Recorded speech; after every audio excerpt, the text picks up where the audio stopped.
It's never been a better time to be a One Piece fan. Studio Wit is reanimating the early episodes, the live action got a second season, and after nearly 30 years, this journey across the Grand Line is finally heading towards its endgame. But today, I want to talk about something that doesn't always get the credit it deserves. Not the incredible world Oda created, not the heartfelt story, not the fandom power scaling debates. What I want to talk about is the animation, because nobody does it like One Piece.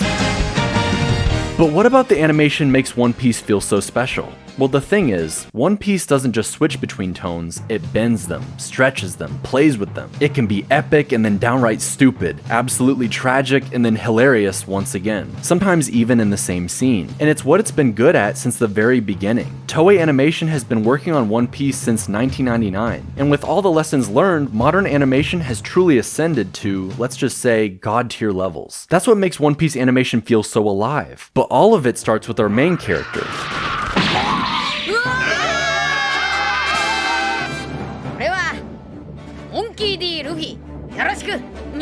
Luffy is the reason this entire world moves the way it does. He's not a stoic warrior or a cool anti-hero, he's a pirate, simple as that. But maybe more importantly than that, he's a cartoon. And animators love him most of all. For them, nobody could embody squash and stretch, anticipation, follow-through, the literal foundations of cartoon animation better than Luffy. Because of the gum-gum fruit he ate as a child, he's literally a bundle of potential energy from the manga brought into motion for the anime. Every punch he throws is a wind-up gag. Every laugh is an excuse to make his face go full Tom and Jerry. I wonder what else would be stolen from Tom and Jerry. But then, when he suddenly gets serious, a shadow cast over his face and determination in his eyes, and the world falls silent around him, you feel it and realize how earned this moment truly is. That contrast isn't a bug, it's arguably the entire point. One Piece uses exaggeration for comedy first, but then once you let your guard down, it surprises you right after, disarming you with the fact that these goofy, utterly ridiculous characters actually feel the most human. Luffy isn't even on the list of strangest characters in the show. What is that? Oh, what the heck? Why are all these characters round as a bowling ball? Why do they all wear these funny hats and eccentric outfits? How goofy is this show willing to go? Luffy, what's on your head?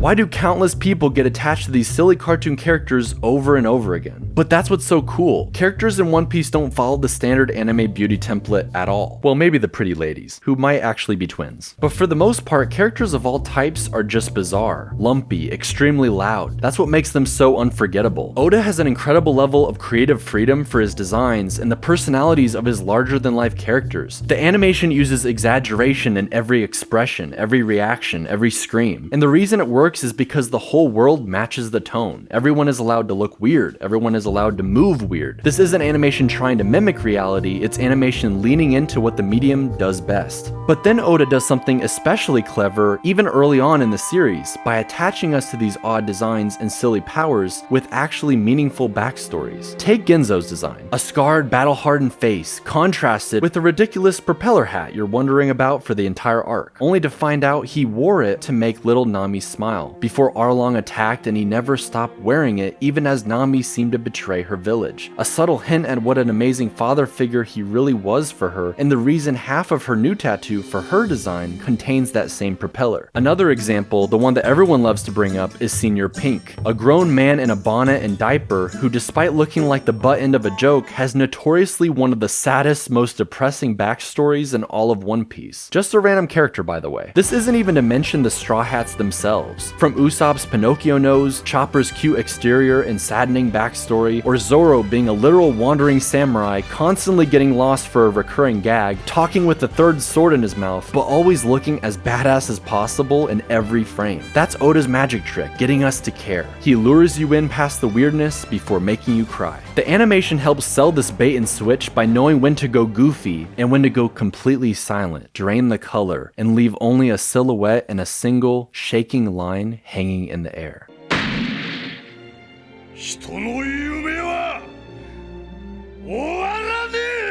Not only that, but something that immediately struck me while watching One Piece for the first time was how emotional it was. Characters ugly cry, and they're not afraid to show the snot and tears running down the cheeks. It makes everything feel more real, and the animation combined with the gut-wrenching cries almost unlocks this primal level of empathy.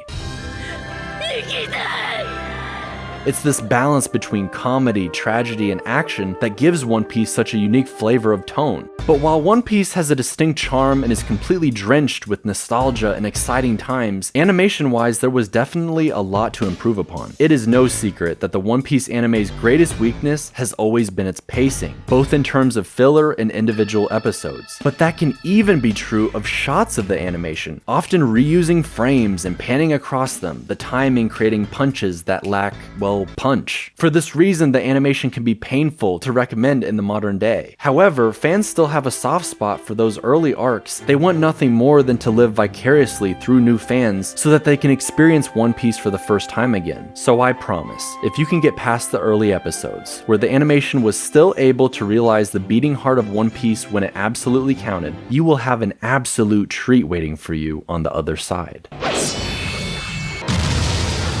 One Piece didn't just grow in scale, it grew in scope. The world got bigger, new islands, new villains, and the animation had to level up to keep the Go Merry going. But then, at the other end of the rainbow, hundreds of episodes later, One Piece enters what can only be described as its cinematic peak, introducing the Wano arc. Wano is where One Piece started looking like a feature film weekly. It's not just that the fights got better, they got bolder. The directors and animators were finally given time to flex their creativity freely. Smears, speed lines, layered lighting, cinematic camera moves. The entire show became a masterclass in delivering the absolute best One Piece could offer, not just in terms of fights, but pure animated spectacle. And this is where we start to see the rise of creatives who left their handprints on the greatest episodes of One Piece forever. They treated each amazing episode more like a short film than a simple 20-minute runtime. Chief among them is Vincent Chanzard. Imagine being a mega talented French animator who grew up watching One Piece only to actually be an animator for it. He is the one who helped redefine what action could feel like in One Piece, known best for animating some of the most kinetic and explosive sequences in the entire series. His lines stretch like rubber, and his camera swings feel like the viewer is getting sucked right into the battlefield. But what really makes his work genius is how he treats impact frames, not just as visual flair, but as narrative devices. Tiny moments of hidden storytelling tucked between the punches. One of the best examples comes from the clash between Garp and Kuzan, where in a blink and you'll miss it frame, we see the two of them dapping each other up, smiling as comrades from the past, mentor and student, buried inside a chaotic Haki explosion. Just there for a fraction of a second, and yet it adds years of emotional weight to that fight. And he's just one of them. Because of the countless other talented creators just like Chanzard, One Piece feels as expressive in motion as it is in spirit. It's no longer just good animation, it's animation that communicates power, tone, and feeling without a single line of dialogue, with sweeping camera work, deliberate pauses, and explosive choreography that heightens every moment. And that's not even to mention Haki, which has been visualized into crackling red-black lightning and thunderous shockwaves, letting us feel a character's presence before they even move. But what actually makes these fights hit so hard isn't just the spectacle, it's the emotion behind every blow. The animation doesn't just enhance the story, it is the story, capturing years of growth in a single swing, and making every battle feel like the payoff to a dream years in the making. At this point, One Piece has over 1,000 episodes, and yet it keeps getting better. Most anime burn out, most studios lose quality over time, but somehow One Piece, despite its flaws and lack of consistency, hits time and time again, constantly reinventing its aesthetic while retaining the soul it established long ago. And it all builds to the moment when the animation stops playing by the conventional rules entirely. Gear 5 isn't just a power-up, it's One Piece's animation philosophy turned into a weapon. Where most anime power-ups follow a strict formula, characters will turn into these serious vengeance machines. One Piece throws that rulebook out entirely, ricocheting totally in the opposite direction. Luffy doesn't become more grim or stoic, he becomes even more of an Energizer Bunny. He stretches reality itself to match his sense of fun, and it became nothing short of an animator's dream. From the moment his eyes bulge out of his head or his limbs snap around like Looney Tunes, you realize this isn't just strong, it's horrifying. Luffy's having the time of his life while his enemies are fighting for theirs. Imagine the PTSD Lucci has after seeing this.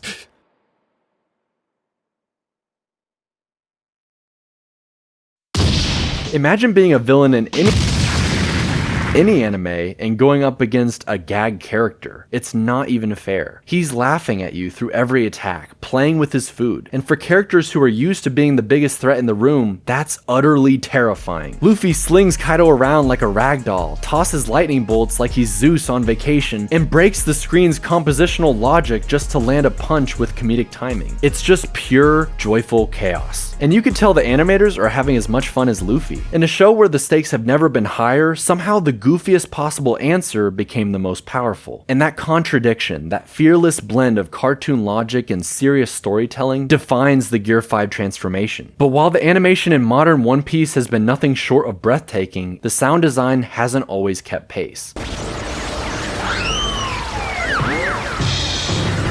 Some fights just lean on stock sound effects, others veer too far into the goofy, and it's telling that some fans have taken to redubbing Gear 5 clips.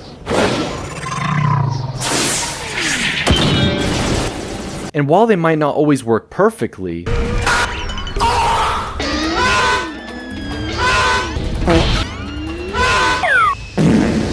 there's clearly an appetite for it. Personally, I think there's a sweet spot. Sound design that punches harder, that rumbles in your chest and makes every hit feel like an impact, but still leaves room for gags and playful absurdity. That balance, when struck just right, could turn One Piece into a story quite like it. Whether it's the tears of Nami, the blades of Zoro, the madness of Gear 5, they're all part of the same artistic heartbeat. And over 1,000 episodes in, I'm happy to say that heart's still beating. And I'm gonna be king of the pirates!